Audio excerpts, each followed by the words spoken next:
blusett, meloodia ja saade.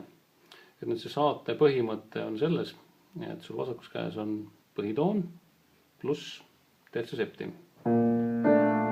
Ja kui selleks on rütmiliselt nagu aega, siis sa võid mängida siia põhitoonile juurde ka nagu vahelduv bassi ehk kvindi.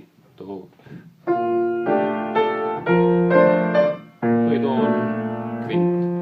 Ja siis, et siin ülemiseks otsaks on kogu aeg tertsia septim või septimi terts. A-pooldi, D7. Ja kõik need tertsid ja septimid katsuda hoida jällegi siin suhteliselt keskmise registris. Et siin kõlab kõige paremini. Tuleb G-moll 7, C7, F-moll 7, S7, S-mai 7, kvint bassiga, S-moll 7, As-7, D-mai 7, kvint bassiga,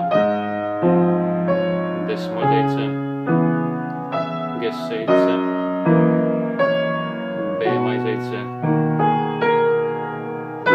kvint bassiga, C-moll 7, F7,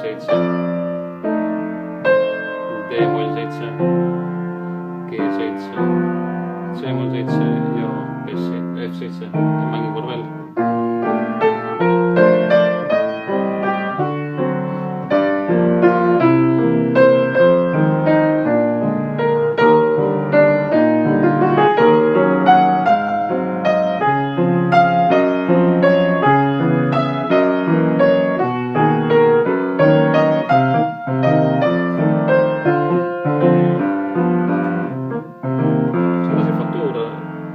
Järgmine samm, kui akordid on juba selged.